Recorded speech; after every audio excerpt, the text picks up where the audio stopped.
మాట్లాడారో చూసాము. అలాగే వాళ్ళ యొక్క పత్రికలు కూడా ఇవన్నీ కూడా తాటికాయంత అక్షరాలతో పెద్ద పెద్ద హెడ్డింగ్స్ పెట్టి ఏ విధంగా మరి ఈ రోజు రాశారో మనం అంతా కూడా చూసాం. మరి ఏం ప్రగతి సాధించారు ఇల్లు, ఏం ప్రగతి సాధించారో మరి గాని ప్రజలకు మాత్రం ఏ వికాసం కల్పించారో చెప్పాలి. మనం చూసాము చంద్రబాబు నాయుడు గారు గతంలో పోలవరం ప్రాజెక్ట్ దగ్గర కొంతమంది మహిళలందరినీ అక్కడికి తోలి ఆయన జయము జయము చంద్రన్న అని చెప్పి ఏ విధంగా మహిళల చేత మరి చిడతలు కొట్టిస్తూ పాటలు పాడించుకున్నారో మనం అంతా కూడా చూసాము. ఆ తర్వాత ఆ ఎలక్షన్ లో మరి ఏ విధంగా ఆయన మహిళలతో చిడతలు కొట్టించుకున్నారో మరి అదే ఎలక్షన్ లో జనం చాచి కొట్టారు. 23కి మరి పడిపోయారు జనం చాచి కొడితే. ఒకవైపేమో చంద్రబాబు నాయుడు గారి ప్రభుత్వం ఏదో సాధించినట్టు, వాళ్ళేదో ఘనత సాధించినట్టు, అసలు వాళ్ళు ఫుల్ అసలు సూపర్ సక్సెస్ అయినట్టు, ఇక వాళ్ళ ప్రభుత్వం గురించి వాళ్ళే ఇష్టం వచ్చినట్టుగా వాళ్ళకు వాళ్ళే సెల్ఫ్ డబ్బా కొట్టుకోవడం చూస్తా ఉన్నాం. మరి రాష్ట్ర ప్రజలేమో ఈ చంద్రబాబు నాయుడు గారు ఈయన ఎప్పుడు దిగిపోతారు, చక్కగా సంక్షేమం అందించినటువంటి జగనన్న సంక్షేమ పాలన ఎప్పుడు వస్తుందా అని చెప్పి ఒకవైపునేమో రాష్ట్ర ప్రజలంతా కూడా ఎదురు చూస్తున్నారు. ఇక వీళ్ళని ఇక మనము ఇంకా 3 ఏళ్లు భరించాలి, ఇంకా 3 ఏళ్లు ఓపికతో ఉండాలి, మంచి రోజులు రావాలంటే అని చెప్పి ప్రజలు ఫిక్స్ అయ్యారు. మహిళలైతే ఇప్పటి నుంచే ఎదురు చూస్తున్నారు, జగనన్న పాలన ఎప్పుడొస్తుంది, జగనన్న సంక్షేమ పాలన ఎప్పుడొస్తుంది, మహిళలకు రక్షణ ఉండే రోజులు ఎప్పుడొస్తాయి అని చెప్పి మహిళలు ఇప్పటి నుంచే ఎదురు చూస్తా ఉన్నారు. మరి రాష్ట్రంలో ఈ విధంగా కోట్ల మంది ప్రజలు ఎదురు చూస్తా ఉంటే మరి సడన్ గా చంద్రబాబు నాయుడు గారు మాట్లాడుతూ ఉంటారు, చీకటి పాలనను చీల్చుకుంటూ వచ్చారంట. ఏంటిది, ఎవరిది చీకటి పాలన, ఎవరిది చీటింగ్ పాలన ప్రజలన్నీ గమనిస్తున్నారు. ఇక అంతెందుకు, నిన్న 2 ఏళ్ల నమ్మకం సభలోనే మనం చూద్దాము. వాళ్ళు 2 ఏళ్ల నమ్మకం అని వాళ్ళు చెప్పుకుంటున్నారు, జనం అనాలి కదా, వాళ్ళకు వాళ్ళే అనుకుంటా ఉన్నారు. ఇక ఏ విధంగా ఆడబిడ్డలకు చావు కబురు చల్లగా చెప్పారో మనం అంతా కూడా చూసాం. ఇక ఏంటంటే ఆయనే చెప్తా ఉన్నారు, ఆడబిడ్డని ఇది చెప్పాము, ఆర్థిక ఇబ్బందులు ఉన్నాయి, వాళ్ళే ఒప్పుకుంటున్నారంట, అందుకని చెప్పి P4 తెచ్చామని చెప్పి చెప్తా ఉన్నారు. ఇక దాని అర్థం ఏంటి, చంద్రబాబు నాయుడు గారే హామీలు ఇచ్చారు, ఆయనే ఆర్థిక ఇబ్బందులు ఉన్నాయని ఒప్పుకుంటున్నారు, ఇక ఆయనే ఇవ్వటం లేదని ఆయన స్పష్టం చేసి ఆయనే చెప్పారు కదా, ఇది మోసం కాదా, ఇది దగా కాదా, ఇది చీటింగ్ కాదా అని అడుగుతా ఉన్నాను. ఇక 143 పథకాలు ఇస్తామని ఇక హామీ చెప్పి ఏదో 2 ఏళ్లలో అమలు చేయకుండా అదేదో సాధించినట్టు మరి ఒక్కో పథకానికి ఇప్పుడే కూడా వాళ్ళే చెల్లుచీటి రాస్తున్నారంటే దీన్ని బట్టి అర్థమవుతా ఉంది. వాళ్ళు ఇంతకుముందు తెలీదా వీళ్ళకి డబ్బులు లేవని, లేదా ఉన్న డబ్బులు సరిపోవు, వస్తే అధికారంలోకి వస్తే ఇవన్నీ మనం హామీలు ఇస్తున్నాము, వచ్చాక ఇవన్నీ అమలు చేయడం సాధ్యం కాదని తెలీదా, ఇప్పుడు మాయమాటలు చెప్తా ఉన్నారు. చంద్రబాబు నాయుడు గారి అనుభవం ఎంత, 45 ఏళ్ళు ఇండస్ట్రీగా చంద్రబాబు నాయుడు గారు 4 సార్లు ముఖ్యమంత్రిగా చేశారు కదా ఆయన. మరి 4 సార్లు ముఖ్యమంత్రిగా చేసిన అనుభవం చంద్రబాబు నాయుడు గారికి ఉంది కదా, అప్పుడు తెలీదా ఈ లేనిపోని హామీలన్నీ ఇచ్చేసి ప్రజల్ని మోసం చేసిన వాళ్ళం అవుతామేమో, ఇవన్నీ ఇవ్వడం సాధ్యపడదని మరి మేనిఫెస్టో రాసినప్పుడు తెలీదా, సూపర్ 6 రాసినప్పుడు తెలీదా చంద్రబాబు నాయుడు గారికి?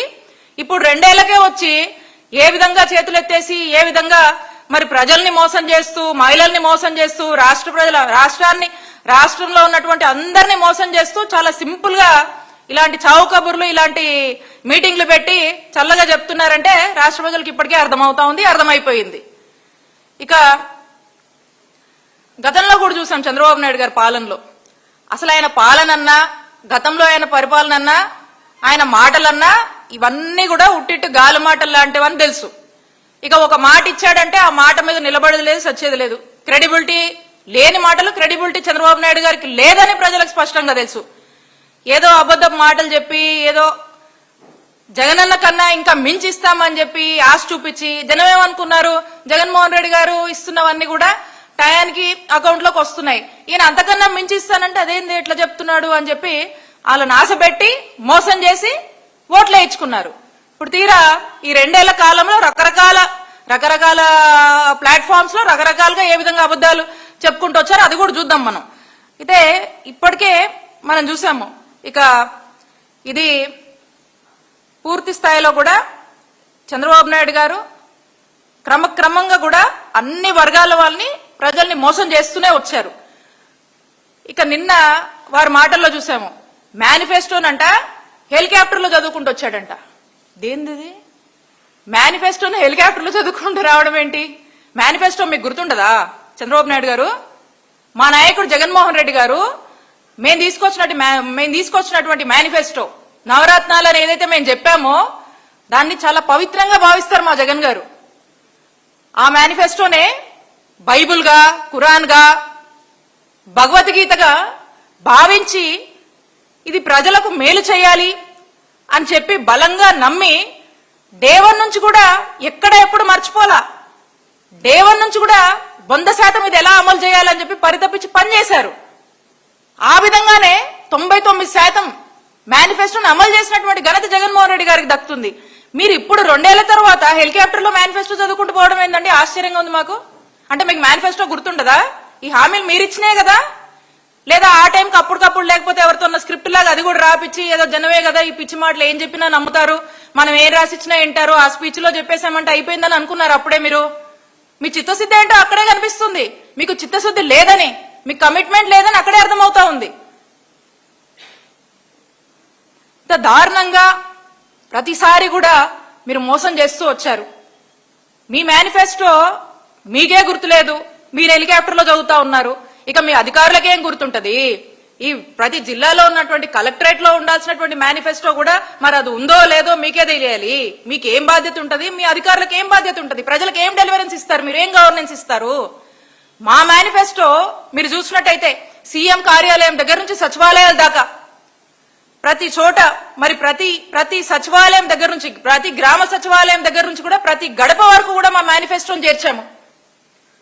ప్రతి గడపకు ప్రజాప్రతినిధులు వెళ్ళి మీకు ఈ పథకాలు వచ్చాయా అని చెప్పేసి, ఆ పథకాలు వచ్చాయా, మీకు ఇంకేమైనా ఇబ్బందులు ఉన్నాయని చెప్పి మేము ఇంటింటికి వెళ్ళి కూడా గడప గడప మన ప్రభుత్వం అని చెప్పి వెళ్ళి ఇబ్బందులున్నా తెలుసుకున్నాం. మేనిఫెస్టో అమలైందో లేదో మేము చెక్ చేసుకున్నాము, మేము ఫీడ్బ్యాక్ తీసుకున్నాము మేము అధికారంలో ఉన్నప్పుడు. మీరు ఇప్పటికీ మీకు మేనిఫెస్టో గుర్తులేదు, మీరు ఇవ్వాల్సిన వాటి మీద మీకు బాధ్యత లేదు, మీకు కమిట్మెంట్ లేదని స్పష్టంగా ప్రూవ్ అయ్యింది మీ మాటల్లోనే. ఇక ఈ కూటమి 2 ఏళ్ల పాలనలో మొట్టమొదటిగా మనం చూసాము, బాధితులు ఎవరంటే మహిళలే, ఎక్కువగా నష్టపోయింది ఎవరంటే మహిళలే. చంద్రబాబు నాయుడు గారు వెన్పోటుకు బలైంది ఎవరంటే కూడా మహిళలే, డెఫినెట్లీ మహిళలే. ఎందుకంటే ఎన్నికల సమయంలో ఆడబిడ్డ నిధని చెప్పారు, ఉచిత గ్యాస్ సిలిండర్లు అన్నారు, ఉచిత బస్సు అన్నారు, తల్లికి వందనం అన్నారు. ఇక ఇలా ఎన్నో రకాల హామీలు మహిళలకు సంబంధించి పెన్షన్స్ అని కూడా చెప్పారు. మరి ఇప్పుడు చూస్తే అవేమీ లేవు, అవి మీకు గుర్తు కూడా లేవని అర్థమవుతా ఉంది. ఇట్లాంటి మీటింగ్లకు వచ్చినప్పుడో లేకపోతే ఇంకో అప్పుడో ఏంటో మరి అవి అప్పటికప్పుడు రీడ్ చేసి అక్కడ చెప్పాలి కాబట్టి దాని మీద ఏదో ఒక స్క్రిప్ట్ తో మీరు వస్తున్నట్టు మాకు అర్థమవుతా ఉంది. సో కాబట్టి ఈ సూపర్ సిక్స్ అనేది మీరు చెప్తున్నటువంటి మాటలన్నీ కూడా సూపర్ మాయ అని చెప్పి అర్థమవుతా ఉంది. ఇక ఎన్నికల సమయంలో ఇక మీరు అవి చేస్తాం అని చెప్పి ఇష్టం వచ్చినట్టుగా మీ మేనిఫెస్టో చెప్పి ఊదరగొట్టారు. మరి ఇప్పుడు కూడా మీరు ఏ విధంగా ఊదరగొట్టారో ఇప్పుడు దానికి మీరేం సమాధానం ఇవ్వలేకపోతా ఉన్నారు. ఇక మాట్లాడితే చాలు చంద్రబాబు నాయుడు గారు ఏదేదో మాట్లాడుతూ ఉంటారు. ఇక 45 ఇయర్స్ ఇండస్ట్రీ కదా చంద్రబాబు నాయుడు గారు మీరు. ఇక మీ మాటలు ఎట్లా ఉంటాయంటే ఆ సునామీ ఎప్పుడు వస్తుందో నేను చెప్పగలుగుతానని మాట్లాడతారు, ఆ కంప్యూటర్ కనిపెట్టింది నేనే అని చెప్తారు, సెల్ ఫోన్ కనిపెట్టింది నేనే అని చెప్తారు. ఇక అదేదో ఈ మధ్యకాలం కొత్తది క్వాంటమ్ కంప్యూటర్ అంటే అది కూడా కనిపెట్టింది నేనే అని చెప్తా ఉన్నారు. మరి ఇన్ని తెలిసిన మీకు ఈ మేనిఫెస్టో మీరు ఏదైతే ప్రామిస్ చేస్తున్నారో మరి ఫైనాన్షియల్ గా ఆర్థిక పరిస్థితులు ఎలా ఉన్నాయి, ఆర్థిక పరిస్థితులను బేరీ చేసుకుంటే ఇవన్నీ ఇవ్వగలుగుతామా లేదా అని మీరు ఒక్కసారి కూడా అనలైజ్ చేసుకోలేదా, అసెస్ చేసుకోలేదా అని చంద్రబాబు నాయుడు గారిని ప్రశ్నిస్తున్నాం. కాబట్టి మాయ మాటలు ఈ అన్ని కూడా మోసపు మాటలతో నమ్మించి ప్రజల్ని నిలువునా మోసం చేస్తున్నారు. మీరా మాట్లాడుతున్నారు. సంపద సృష్టిస్తానని మాట్లాడతారు, ఏదేదో మాట్లాడుతూ ఉన్నారు. మరి సంపద సృష్టిస్తామని ఇప్పుడు చెప్పండి, సంపద సృష్టి దాని గురించి మాట్లాడండి. ఎలా సృష్టిస్తారు, ఏం చేస్తున్నారు? ప్రజల్ని నిలువులా మోసం చేస్తున్నారు, మహిళల్ని నిలువుగా మోసం చేస్తున్నారు, ఏదేదో మాట్లాడతారు. ఏ ఊతపదం బాగుంటే అది పదే పదే వాడడం, దాన్నే ఏదో కంటిన్యూస్ గా దాన్నే చెప్తూ అసలు అబ్బో ఏదో చేసేస్తున్నాడ్రా, ఏదో చేయబోతున్నాడ్రా అని చెప్పి ఎవరన్నా కొత్తోడింటే ఆశ్చర్యపోయేలాగా మాటలు చెప్తారు. కానీ విషయానికి వస్తే మాత్రం ఏమీ ఉండదు. కాబట్టి మీరు ఇప్పుడు కూడా ఇప్పటికైనా రియలైజ్ అయ్యి మేమేం అడుగుతున్నాము, మీరు ఇచ్చినటువంటి మాటల మీద, మీరు చెప్పినటువంటి హామీల మీద మీరు నిలబడి ప్రజలకు న్యాయం చేయమని పదే పదే వైఎస్ఆర్ కాంగ్రెస్ పార్టీ పోరాడుతుంది. మీరేమో ఇప్పటి కూడా కాలయాపన చేస్తూ ఏదేదో మాట్లాడుతూ కాలయాపన చేస్తూ ఈ రోజు నిన్న మనం చూసాము, ఇక రాష్ట్ర ప్రజలందరూ కూడా చూస్తున్నారు ఏ విధంగా మీరు రాష్ట్రానికి, రాష్ట్ర ప్రజలకి, మహిళలకి మొండి చేయి చూపిస్తున్నారో అందరూ కూడా గమనిస్తా ఉన్నారు. కాబట్టి ఏదైతే మీరు మోసం చేస్తా ఉన్నారో ఈ రాష్ట్ర ప్రజల్ని కావచ్చు, రాష్ట్రంలో ఉన్నటువంటి మహిళలు కావచ్చు, మేము వెన్నుపోటుకు 2 ఏళ్ళు అని చెప్పి చాలా పెద్ద ఎత్తున కూడా రాష్ట్ర వ్యాప్తంగా కూడా అందరూ కడుపు కాలుతున్నటువంటి ప్రతి ఒక్కరూ, మీ మోసాలకు బలవుతున్నటువంటి ప్రతి ఒక్కరూ అందరూ రోడ్ల మీదకి వచ్చి వారి యొక్క ఆక్రోశం, ఆవేదన, బాధల్ని చెబుతూ రోడెక్కి మిమ్మల్ని ఓడించాలని ఏ విధంగా ఎదురు చూస్తున్నారో నిన్న వెన్నుపోటుకు 2 ఏళ్ల కార్యక్రమంలోనే మీకు స్పష్టమై ఉంటది ఈ పాటికే. కాబట్టి ఇంకా మరీ ముఖ్యంగా చెప్పాలంటే మీరు మహిళలతో పెట్టుకున్నారు. మరి నారీ శక్తి అంటే ఏంటో ఈ నారా శక్తికి ఖచ్చితంగా నారా వారికి చూపించే రోజులు ముందు ఉన్నాయని చెప్పి మహిళా లోకం హెచ్చరిస్తుందని తెలియజేస్తున్నాను. ఇక ఈ ఆడబిడ్డ నిధికి వస్తే ఎన్నికల సమయంలో వీళ్ళు 18 నుంచి 59 ఏళ్లు నిన్నటువంటి ఉన్నటువంటి మహిళలకు 1500 చొప్పున, నెలకి 1500 చొప్పున మహిళలకు ఆడబిడ్డ నిధి ఇస్తామని మాట్లాడారు. మరి నెలకు 1500 అంటే సంవత్సరానికి 36,000, మరి 2 సంవత్సరాలకు కలిపితే 18,000 సంవత్సరానికి, 2 ఏళ్లకు కలిపితే 36,000. మరి ఇప్పటికి చంద్రబాబు నాయుడు గారు 36,000 ఈ మహిళలకు మరి 2 సంవత్సరాలకు గాను బాకీ ఉన్నారు. ఒక రకంగా ఇంకో రకంగా చూసామనుకోండి, రాష్ట్రంలో సగానికి పైగా మహిళలు ఉన్నారు. రాష్ట్ర జనాభాలో 2 కోట్లకు పైగా అనుకుందాం దాదాపు. ఆ మహిళలు కూడా మనం చూస్తే మరి 2 సంవత్సరాలకు గాను 70,000 కోట్లు సుమారుగా ఈ రాష్ట్ర మహిళలకు చంద్రబాబు నాయుడు గారు అప్పున్నారు. మరి 2 ఏళ్లుగా మీరు ఎగ్గొట్టారండి, దాన్నే మేము గుర్తు చేస్తా ఉన్నాము. ఇకపోతే దీని గురించి ప్రశ్నిస్తే, దీని గురించి మాట్లాడితే వీళ్ళు ఏం మాట్లాడారండి ఎన్నికల ముందు ఒకసారి చూద్దాం మనం. ఎన్నికల ముందు చంద్రబాబు నాయుడు గారు ఎంత గొప్పగా చెప్పారు ఆడబిడ్డ నిధని. మేము కూడా ఆశ్చర్యపోయాం, ఏంటి ఆడబిడ్డ నిధి 1500 ఇస్తానంటున్నాడు, ఎంతమంది ఉంటే అంతమందికి 1500 అంటున్నారని చూసాం. మనం మళ్ళీ ఒకసారి చూద్దాము, మీడియా ద్వారా రాష్ట్ర ప్రజలందరూ కూడా మహిళలు ముఖ్యంగా తెలుసుకోవాల్సినటువంటి అంశం ఒకసారి ప్లే చేయమది. సూపర్ 6 లో మొదటిది మా ఆడబిడ్డ నిధి.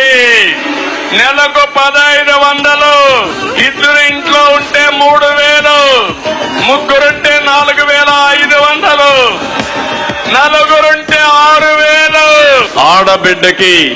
ఆడబిడ్డ నిధి చెప్పాం. ఆర్థిక ఇబ్బందులున్నాయి, దాన్ని కూడా నేను ఒప్పుకుంటున్నాను. అందుకే P4 తీసుకొచ్చాం, ఇంకా అనేక కార్యక్రమాలు తీసుకొచ్చాం. భవిష్యత్తులో ఏమేమి చేయగలుగుతామో సంక్షేమం, అభివృద్ధి, సస్టైనబిలిటీ 3 కలిపి ముందు తీసుకెళ్తాం. చూశారు కదన్నా, ఇక్కడ మనకు ఎన్నికల ముందు ఆడబిడ్డ నిధి గురించి ఏం చెప్పారు, ఇంట్లో ఎంతమంది ఆడళ్ళు ఉంటే అంతమందికి 1,500 చొప్పున అందరికీ ఇస్తామని చెప్పారు ఎన్నికల ముందు. ఇప్పుడు ఎన్నికల తర్వాత ఏం చెప్తా ఉన్నారు మీరు విన్నారు. ఇప్పుడు ఆ తర్వాత ఒక్కసారి మళ్ళా మంత్రి గారు ఏం చెప్పారమ్మా, మంత్రి గారు ఎవరైనా అచ్చెన్నాయుడు చేసే ఒక్కటే మిగిలిపోతుంది, ఆడవాళ్ళకి నెలకి 1,500. అది చెయ్యాలంటే ఆంధ్రాని అమ్మాయి ఇంకా ఆలోచన చేస్తుంది. అంత డబ్బు అవసరం ఉంది. ఏమి చేయాలి, ఎలాగా పథకం అమలు చేయాలి ఆలోచన చేసి చంద్రబాబు నాయుడు గారు ముందుకెళ్తున్నారు. అన్ని చేసే ఒక్కటే మిగిలిపోతుంది, ఆడవాళ్ళకి నెలకి 1,500. అది చెయ్యాలంటే ఆంధ్రాని అమ్మాయి ఇంకా ఆలోచన చేస్తుంది. అంత డబ్బు అవసరం ఉంది. ఏమి చేయాలి, ఎలాగా పథకం అమలు చేయాలి ఆలోచన చేసి చంద్రబాబు నాయుడు గారు ముందుకెళ్తున్నారు. అన్ని ఇక్కడ చూశారు కదన్నా, ఇంతకు ముందేమో ఎంతమంది ఉంటే అంతమందికి 1500 ఇవ్వాలని ఎన్నికల ముందు చెప్పారు. ఎన్నికలు వచ్చిన తర్వాతనేమో మేమంతా చేస్తున్నామని ఏదో చెప్తూ ఇప్పుడు వాళ్ళ మంత్రి గారు స్వయంగా ఆయనే ఏం చెప్తా ఉన్నారు, ఈ రాష్ట్ర ప్రజల్ని, రాష్ట్రంలో ఉన్నటువంటి అక్కచెల్లెమ్మల్ని మోసం చేసేందుకు ప్రిపరేషన్ చేస్తా ఉన్నారు. ఏమని? ఆడబిడ్డ నిధి ఇవ్వాలంటేనంట ఆంధ్ర రాష్ట్రాన్ని అమ్మాలంట. మరి ఎన్నికల ముందు తెలీదా వీళ్ళకి? 45 ఇయర్స్ ఇండస్ట్రీగా చంద్రబాబు నాయుడు గారు, మరి ఆ రోజుని అసెస్మెంట్ చేసుకోలేదా? డబ్బులు సరిపోవని ఆ రోజు తెలీదా? ఎవరిని మోసం చేయడానికి మాటలు మాట్లాడుతున్నారు. నిన్న చంద్రబాబు నాయుడు గారు ఏం మాట్లాడారు చూద్దాం.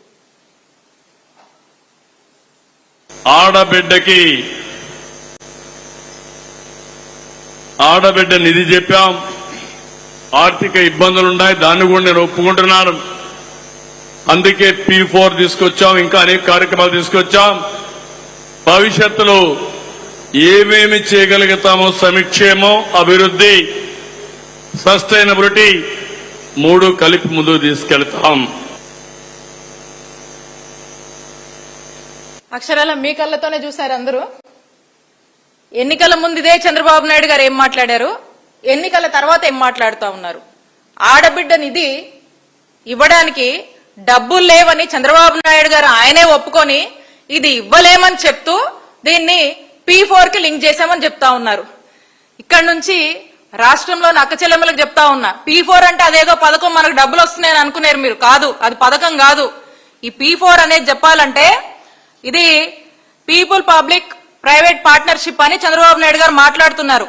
దీని అర్థం ఏంటంటే మనల్ని మనమే బాగు చేసుకోవాలి, మన ఇల్లు మనమే శుభ్రం చేసుకోవాలి, మనకు సంబంధించినటువంటి అన్ని విషయాల్లో మనమే బాగు చేసుకోవాలి. ఇంకో మాటలో చెప్పాలంటే ఇది ఆ జన్మభూమి కమిటీ లాంటిది. అంటే మన చెరువులు మనమే బాగు చేసుకోవాలి, మన పరిసరాలన్నీ మనమే బాగు చేసుకోవాలి, మన ఇల్లు మనమే శుభ్రం చేసుకోవాలి. దీనికి పేరు మాత్రమే చంద్రబాబు నాయుడు గారు చెప్తారు, కానీ డబ్బులు ఇవ్వరు, ఏం మేలు చేయరు. ఇవాడికి అక్కచెల్లెమ్మలకు అర్థమై ఉంటది. అంటే స్ట్రైట్ గా చంద్రబాబు నాయుడు గారు ఆడబిడ్డ నిధి ఇవ్వలేను, నేను ప్రామిస్ చేసింది ఏదో P4 అని చెప్పి ఇంకో నామకరణం, ఇంకో పేరు నామకరణంతో ఆయన అట్లా అడ్డం పెట్టి మనల్ని మోసం చేస్తున్నారని చెప్పి ఈ వేదిక నుంచి అక్కచెల్లెమ్మలందరూ కూడా నేను తెలియపరుస్తా ఉన్నాను. ఇక ఆడబిడ్డ నిధి అనేది చంద్రబాబు నాయుడు గారు ఇవ్వలేను అని స్పష్టం చేశారు. ఇది చంద్రబాబు నాయుడు గారు ఇందాకే అన్నాను కదా, చావు కబురు చల్లగా చెప్పారు నిన్న అని చెప్పి, అందుకనే నేను ఇది మాట్లాడాల్సి వచ్చింది. కాబట్టి రాష్ట్ర ప్రజల్ని, మరీ ముఖ్యంగా ఈ రాష్ట్రంలోని ఆడబిడ్డల్ని, మా మహిళల్ని, అక్కచెల్లెమ్మలందరినీ కూడా నిలువునా మోసం చేస్తున్నాను, డబ్బులు లేవని చేతులెత్తేశారు చంద్రబాబు నాయుడు గారు. ఇంకా చంద్రబాబు నాయుడు గారికి ఒకటే చెప్తా ఉన్నాను, మీరు ఆడబిడ్డ నిధని ఆడపిల్లల్ని మోసం చేస్తున్నారు కదా, రాష్ట్రంలోని మహిళలందరినీ మోసం చేస్తున్నారు కదా, మరి ప్రతి ఆడబిడ్డ కూడా, మీ చేతిలో మోసమైనటువంటి ప్రతి ఆడబిడ్డ కూడా ఆడపుల్ల తయారై ఖచ్చితంగా మిమ్మల్ని గద్దె దించుతుందని చెప్పి ఈ సందర్భంగా నేను హెచ్చరిస్తా ఉన్నాను. ఇక ఒక యాడ్ అన్న అందరికి కూడా తెలుసు, మరి సూపర్ 6 అని చెప్పి ఈ యాడ్ని ఒక యాడ్ని ఇచ్చి వీళ్ళే సూపర్ 6 సూపర్ హిట్ అని చెప్పి చెప్పుకుంటా ఉంటారు. సూపర్ 6 బాబు సూపరు అని చెప్పి ఇక ఈ యాడ్ లో ఉంటది. మరి ఇదేంటి వీళ్ళ సూపర్ 6? ఇదే ఒక సూపర్ స్కెచ్, జనాన్ని మోసం చేసిన సూపర్ స్కెచ్ ఇదే వీళ్ళ సూపర్ 6. ఇక ఇందులో అంటారు యువతకు 20 లక్షల ఉపాధి అవకాశాలు, లేదా నెలకు 3000 నిరుద్యోగ భృతి అంటారు. ఉద్యోగాలు లేవు యువతకి, భృతి లేదు. ఎక్కడ అంటే చెప్పరు. స్కూల్కి వెళ్తే ప్రతి విద్యార్థికి ఏడాదికి 15,000 అంటారు. అసలు ఎంతమందికి ఇస్తున్నారు మీరు? ఎంతమందికి ఇచ్చారు? ఇంకా పైగా నిన్న మీటింగ్ లో చెప్తారు, ఒక మహిళ వచ్చిందంట, 7 మంది పిల్లలు ఉంటే 7 మందికి మేము 15,000 మొత్తం ఇచ్చాము, ఆమె వచ్చి నాకు చెప్పిందని చెప్పి వీళ్ళే గొప్పలు చెప్పుకుంటారు. ఎక్కడ రాలేదు, మోసం చేస్తున్నారు, ఇబ్బందిగా ఉందని కదా మహిళలు ఏడుస్తున్నారు. మీకు మీరే సూపర్ అని చెప్తే ఎట్లా? ప్రజలు కదా చెప్పాలి, మహిళలు కదా చెప్పాలి. ఇక ఆడబిడ్డ నిధి ప్రతి మహిళకు 1500 ఇస్తా అన్నారు, ఇప్పుడే చూపించాను వీళ్ళ నిజస్వరూపం ఏంటో. ఎన్నికల ముందు ఒకలాగా, ఎన్నికల అయిన తర్వాత ఒకలాగా, ఇప్పుడు ఇయ్యమని చెప్పి చేతులు ఎత్తేశారు. ప్రతి రైతుకి ఏటా 20,000 ఆర్థిక సాయం అన్నారు. ఎన్నికల ముందు ఏం చెప్పారు? అసలు కేంద్రంతో మాకు సంబంధం లేదు, చంద్రబాబు నాయుడు గారు నేనే మొత్తం 20,000 ఇస్తా అని చెప్పారు. ఎంతమందికి ఇస్తున్నారు? మరి ఇప్పుడు నిన్నేం మాట్లాడారు? 14,000 నేను ఇస్తాను, కేంద్రం 6,000 ఇస్తుంది, మొత్తం 20,000 అన్నారు. అది ఎంతమందికి ఇస్తున్నారు చెప్పరు. అది లేదు. ఇక ప్రతి ఇంటికి ఉచిత గ్యాస్ సిలిండర్లు 3 అని చెప్పారు. గ్యాస్ కొరత నడుస్తుంది, అందరు చూస్తున్నారు. మరి అరా కొరగా ఏదో ఇచ్చామంటే ఇచ్చామన్నట్టుగా ఈ స్కీమ్ ని కూడా ఏదో చేస్తా ఉన్నారు. ఇంకా ముఖ్యమైనటువంటి విషయం ఏంటంటే ఇది కూడా వాళ్ళకే అంటే వాళ్ళ టీడీపీకి సంబంధించినటువంటి వాళ్ళ పార్టీ వాళ్ళకే ఈ 3 గ్యాస్ సిలిండర్లు ఇవ్వడానికి నానా తంటాలు పడుతున్నారంటే ఇంక ప్రజలకు ఏమిస్తారు మీరు? ఏ మహిళకి ఇస్తారు మీరు? ఎన్ని ఇస్తున్నారు చెప్పండి? అది స్పష్టత లేదు. మహిళలకు ఉచిత బస్సు అన్నారు, 1,15,00,000 కండిషన్స్, సరైన చోట్ల బస్సులు ఆపరు, మళ్ళా 100 కండిషన్స్, ఇటు నుంచి అటు ప్రతి చోటకి వెళ్లాలన్నా ఇబ్బంది. ఇది వీళ్ళ ఫ్రీ బస్ కథ. ఇక నెలకి 4,000 చొప్పున బీసీ, ఎస్సీ, ఎస్టీ, మైనారిటీ మహిళలకు 50 ఏళ్లకు పెన్షన్ అన్నారు. ఎవరికి ఇచ్చారు మీరు? ఇవి లేవు, ఒక కొత్త పెన్షన్ లేదు. మాట్లాడితే ఏందేందో చెప్తారు. ఇప్పటికే జగన్మోహన్ రెడ్డి గారు ఇచ్చినటువంటి పెన్షన్స్ కన్నా 6 లక్షలు కోత పెట్టారు ఉన్న పెన్షన్స్ లో. ఆ సంగతి చెప్పండి. కొత్త పెన్షన్స్ తర్వాత మీరు ఇచ్చినటువంటి హామీ కూడా 0. ఇది మళ్ళా సూపర్ 6 అని చెప్పి సూపర్ సక్సెస్ అని వీళ్ళే చెప్పుకుంటారు. ఈ సూపర్ 6 తో మీరు మాయ చేసి, ఆశ చూపించి, మోసం చేసి ఓట్లు వేసుకునేందుకు వాడినటువంటి సూపర్ స్కెచ్ ఇది. ఈ విధంగా రాష్ట్రంలో ఉన్నటువంటి ప్రతి ఒక్కరిని కూడా క్రమంగా ఈ 2 ఏళ్లుగా మోసం చేస్తూ వచ్చి ఇక నిన్న ఇష్టం వచ్చినట్టుగా మాట్లాడుకుంటూ ఇక ఊదరగొడతారు. ఇక లోకేష్ గారేమో జెన్జీ గురించి ఏందేందో మాట్లాడుతూ ఉన్నారు. ఆయన అసలు జగన్ గారంటే జెన్జీనే. ఎస్, మీరేంటేంటో మాట్లాడుతూ ఉన్నారు. ఎందుకంటే యూత్ కి ఐకాన్ మా జగనన్న, సంక్షేమానికి ఐకాన్ మా జగనన్న, లా అండ్ ఆర్డర్ కి ఐకాన్ మా జగనన్న, మహిళల రక్షణ విషయంలోకి వస్తే కూడా ఐకాన్ మా జగనన్నే, గుడ్ గవర్నెన్స్ ఇచ్చేందుకు కూడా ఐకాన్ మా జగనన్నే. మీరేంటేంటో మాట్లాడుతూ ఉన్నారు. మీరు గుర్తొస్తే ఏమో మీ విషయంలో ఏం మాట్లాడతారు తెలుసా? చీటింగు, మోసము, దగ. రెడ్ బుక్ అంటే మీరు గుర్తొస్తారండి. చంద్రబాబు నాయుడు గారు, లోకేష్ గారు అక్షరాల నిజం ఇది. రాష్ట్రంలో ఎవరిని అడిగినా కూడా చెప్తారు. మీరేమో మాట్లాడుతూ ఉంటారు. ఇక ఏదో పరిపాలన అంతా కూడా ఏదో ఈ పరిపాలన మొత్తం ఫిల్టర్ చేస్తున్నాము, చెత్తశుభ్రం చేస్తున్నాము, అది ఇదని ఎందెందో మాట్లాడుతూ ఉన్నారు. అసలు మీ చెత్తని, మీరేస్తున్నటువంటి చెత్తని ప్రజలు రానున్న రోజులు అసలు వీళ్ళని ఎలా ఫిల్టర్ చేయాలి, వీళ్ళని ఎలా ప్యాకప్ చేయాలని రాష్ట్ర ప్రజలందరూ కూడా ఆలోచిస్తున్నారు. తెలుసుకోండి, అది మీరు చేస్తున్నటువంటి పనులకి నిజం ఇది. ప్రజలు ఇదే ఆలోచిస్తున్నారు. ప్రజలు ఎప్పుడు మిమ్మల్ని ఇంటికి పంపించాలని ఎదురు చూస్తూ ఉన్నారు.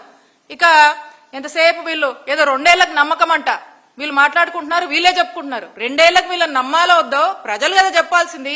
మీకు మీరే 2 ఏళ్లకు నమ్మకం అని చెప్పుకుంటా ఉన్నారు. కాబట్టి మీరు చేస్తుంది కానీ ఈ రోజు రాష్ట్రంలో ఉన్న పరిస్థితి అంతా కూడా మీరు మీ ప్రభుత్వం పట్ల మీరు వెళ్తున్నటువంటి తీరు అంతా దగ అని ప్రజలు నిర్ణయించారు.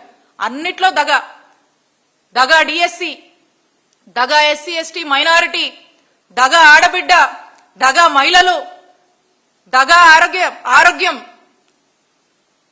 దగ నిరుద్యోగులు, ఇక దగ అమరావతి, దగ రాయలసీమ, దగ ఉత్తరాంధ్ర. ఇది ఈ రోజున ఈ రాష్ట్రంలో నెలకొన్న పరిస్థితి. అందరినీ దగా చేస్తున్నారు. ఎవరిని వదిలిపెట్టారు? ఏ వర్గాన్ని వదిలిపెట్టారు? ఏ విషయంలో మీరు మంచి చేశారు? మీరు మంచి చేస్తే చెప్పండి, ప్రజలు చెప్పాలి. ప్రజలు అన్ని కూడా చూస్తా ఉన్నారు. ఇక ఈ విధంగా 2 ఏళ్లకు నమ్మకం అని అభివృద్ధి పేరుతో ఇక మాకు పోటీగా జగన్మోహన్ రెడ్డి గారికి పోటీగా మా హయాంలో జరిగినటువంటి మంచికి పోటీగా ఏందెందో చెప్పాలని ప్రయత్నం చేస్తా ఉన్నారు. కానీ వాస్తవానికి వస్తే ఏదీ లేదు. అన్ని కూడా కుక్డ్ స్టోరీసే కనిపిస్తా ఉన్నాయి. కాబట్టి ఈ రోజున ఇది 2 ఏళ్ల నమ్మకం కాదు, 2 ఏళ్లుగా రాష్ట్రానికి మీరు చేస్తున్నటువంటి నమ్మక ద్రోహం అని మేము స్పష్టంగా కూడా ప్రజల్లోనే ఇది ఒక చర్చ నడుస్తా ఉంది. ఇక ఏదో నేను చూశాను, నిన్నంతా అందరం చూస్తా ఉన్నారు. ఏదన్నా పద్ధతిగా ఏదన్నా నిజంగా గవర్నెన్స్ ఏదన్నా సరిగా చెప్తారేమో అనుకుంటే ఒక్కరు కూడా అన్ని ఏందో కాకమ్మ కథలు, కాకి లెక్కలు అన్నట్టు ఏందేందో అసలు చెప్తూ ఒక్కరు కూడా సరైన డేటా ఉండదు. ఏ పథకం ఎంతమందికి ఇచ్చారో అని చెప్తారని చూస్తే అది లేదు, ఎంతమందికి మేలు చేశారో అది లేదు. ఎందుకంటే వాళ్ళల్లోనే అభద్రత ఉంది. వాళ్ళకి ఏం చేయలేదని తెలుసు, దాన్ని ఎలా కవరింగ్ చేయాలి, ఏం మాట్లాడాలో వాళ్ళకే స్పష్టత లేదు. కాబట్టి ఏదేదో మాట్లాడుతూ ఏదేదో చెప్పుకుంటూ అట్లా కాలయాపన చేశారు. కాబట్టి అందుకే డైవర్షన్ పాలిటిక్స్ ఫస్ట్ నుంచి కూడా డైవర్షన్ పాలిటిక్స్ మీదే ఈ 2 సంవత్సరాలు కూడా నెట్టారు. ఎప్పటికప్పుడు ఏదో ఒక అంశం తీసుకురావడము, ఆ అంశం గురించి రకరకాలుగా దాన్ని ప్రజల్లోకి ఆ ఫాల్స్ అంశాలని రకరకాలుగా ప్రజల్లోకి పంపించేటువంటి ప్రయత్నం చేశారు. ఇక దాంట్లోనే కాలయాపన చేస్తూ వచ్చారు. ఎప్పుడు చూడు మా జగనన్న గురించి, మా వైఎస్ఆర్ కాంగ్రెస్ పార్టీ గురించి, మా జగనన్న పాలన గురించి బురద జల్లడము, దాని మీద ఏదో ఒకటి తీసుకురావడము, అది ప్రజల్లోకి ఫాల్స్ గా నెరేటివ్ పంపించాలనేటువంటి ఒక ప్రయత్నము. ఇక ఏమంటే ఇలా రెడ్ బుక్, ఇక ఇదే వాళ్ళ గవర్నెన్స్, ఇంకోటి లేదు. కాబట్టి చెప్పడానికి కూడా ఏమీ కూడా లేదు. కాబట్టి ఈ విధంగా అందరినీ మోసం చేస్తూ కాలయాపన చేస్తూ ఇప్పటి వరకు కూడా వస్తున్నటువంటి మీ ప్రభుత్వం గురించి ప్రజలకు ఇప్పటికే ఒక స్పష్టత వచ్చింది. మీ పాలనకు స్వస్తి చెప్పే రోజులు, ప్రజలు స్వస్తి చెప్పే రోజులు తొందరలోనే ఉన్నాయి. మరీ ముఖ్యంగా మీరు ఏ విధంగా అయితే మహిళలను వేధిస్తున్నారో, మహిళల్ని ఇబ్బంది పెడుతూ, మహిళల్ని మోసం చేస్తూ వస్తున్నారో, ఖచ్చితంగా ప్రతి ఒక్క మహిళ కూడా ఒక దుర్గా మాతగా ఈ 2029 ఎన్నికల్లో మిమ్మల్ని గద్దె దించేందుకు పనిచేస్తుంది. బలంగా కూడా మీరు ఓడిపోవాలి, మీరు ఇంటికి పోవాలి, మీ పాలన మాకొద్దు అని చెప్పి ప్రతి గుండె కూడా ఈ రాష్ట్రంలోని బాధపడుతున్నటువంటి ప్రతి గుండె కూడా కోరుకుంటుందని తెలియజేసుకుంటూ ధన్యవాదాలు.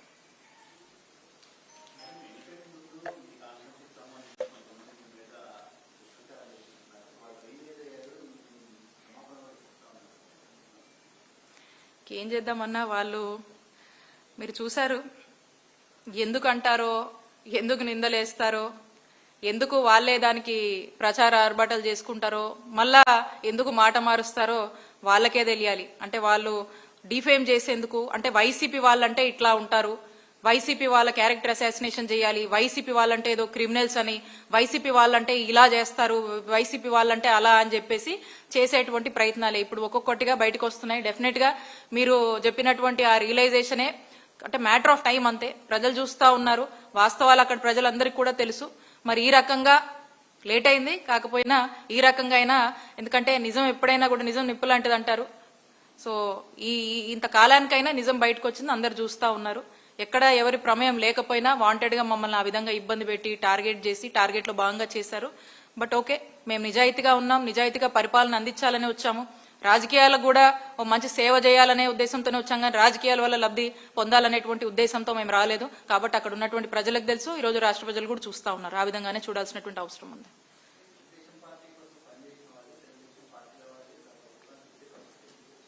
అంటే వాళ్ళ కరప్షన్ గానీ, వాళ్ళ మోసాలు గానీ పీక్స్ కి చేరినాయి అని అదే ఇండికేషన్ కదన్నా. వాళ్ళ పార్టీ వాళ్ళే ఇలా రోడెక్కి చేస్తా ఉన్నారంటే వాళ్ళు ఏ విధంగా ప్రజల్ని మోసం చేస్తున్నారు, వాళ్ళని కూడా వదిలిపెట్టకుండా ఏ విధంగా చేస్తున్నారు అనేది స్పష్టమవుతోంది.